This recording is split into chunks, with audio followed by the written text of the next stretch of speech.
Update po tayo ngayon guys, tungkol po ito sa nagpatanong sa atin kung ano pong kalagayan po sa impeachment po ni VP Sara Duterte, no? Ay malaking problema po ito guys kapag ito ay mapatalsik. Natakot lang po ang ating mga kaibigan, baka po maraming mga taong madadamay po dito dahil po sa inihain ng mga impeachment. Ilang impeachment po ang ipinatupad, no? Parang pang-5 naman yata ito. Ang problema lang dito, mas malakas po yung ngayong paghain dahil po ay nasa kongresista na. Meron lang pong babala po ang ating kaibigan dahil po ay meron po siyang nakita ngayon na mangyayari po talaga yung madugong bangayan po dito guys. Masakit po ito isipin guys na maraming matutumba po dito kung sakali man na mapatalsik si BP sa kanyang kinauupuan bilang pangalawang presidente. Nag-usap po kami ni kaibigan kanina. Ito po ang kanyang gustong ipaabot sa lahat, no, na tayo kung sino man po yung mga supporters ni BP dyan, relax lang po tayo, no? Huwag po tayong gawa ng hakbang na hindi po ikakabuti. Kasi po hindi naman po talaga mananaig po ang gawa-gawa lang ng mga istorya dito guys, no? Kaya nandito si kaibigan natin, siya po talaga ang bibigay po ng babala sa inyo. Ako na lang po bahala magpapaabot, kaibigan. Salamat po. Mahirap po talaga pag issue guys, no? Lalo na po kapag mayroong kang galit sa isang tao, hindi po talaga daw titigil yung isang tao kung hindi po talaga mapapahiya yung isang tao. Kaya ito po ang sanhi kung bakit po ang ating Pilipinas ay lagi po nagkaroon po ng mga away. Hindi na lang po na tutukan ang mga problema po sa ating bansa. Kaibigan, ano po ba ang inyong babala po sa lahat po na makapanood nito kaibigan? Kasi sinabi po nyo kanina na ito ay malagim na mabubuong kaguluhan kung sa tuwing ito ay mapatalsik po ang BP Sara Duterte. Ano po ba talaga kaibigan ang katotohanan po dito na makikita po niyo? Ipakiabot na lang po, no, para po mahulaan na po natin, na para po makapaghanda na lang po ang lahat sa mangyayaring ito.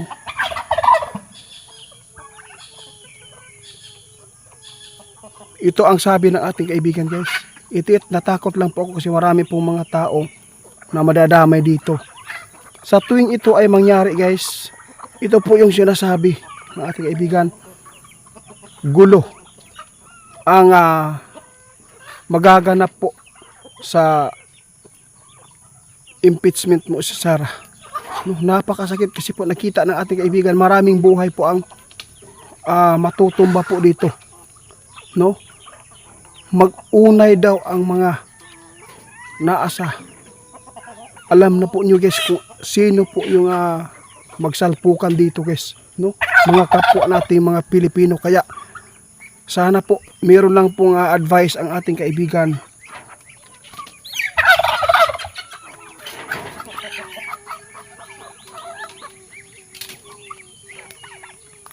Ingon ang atong kaibigan guys, hanggat hindi pa po napapatunayan na si Vice President ay mapapatalsik man, pero nakita ng ating kaibigan tagilid yun, no?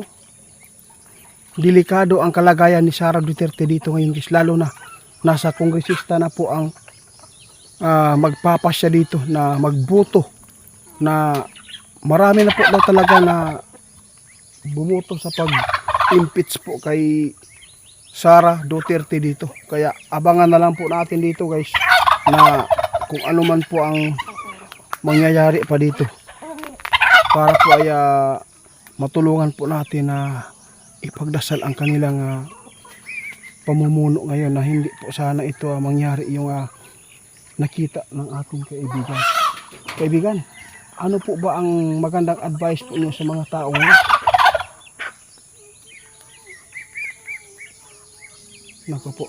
Ang natatakutan lang po ni kaibigan dito guys, ngayong halalan na ito, mayroon po siyang nakita na gulo. Ano bang ibig sabihin po yung kaibigan?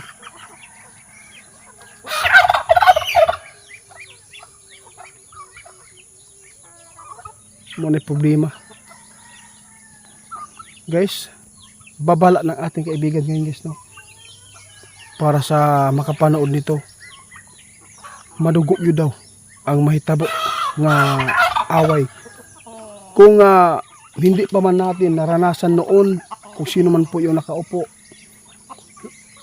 iba po ang mangyayari ngayon dito sa ating bansa. Kapag ito ay mapatalsik guys, kung nakita ng ating kaibigan, marami pong mga kumakampi po sa mga Duterte. Natakot lang ating kaibigan kapag ito ay maipit po si Vice dire sa iyang impeachment guys, sigurado hindi talaga hihinto po talaga yung mga tao na ipaglaban po ang kanilang idolo po nila. Pati po yung mga Muslim dito guys, alam ko, no? Sobrang dami na sumusuporta po sa mga Duterte. Ang delikado dito guys, yung mga MNLF at saka si Normis Suarez ay grabe po, ilan po sila, ilang libo po ang kanilang mga membro po doon. Kaya ito po, tandaan po natin, ang hula ng ating kaibigan, pwede po yan ay maging maging totoo, hindi po. Lahat ng mga sinasabi ng ating kaibigan, pwede yan po ay di matuloy. Basta ipagdasalan po natin. Kaibigan,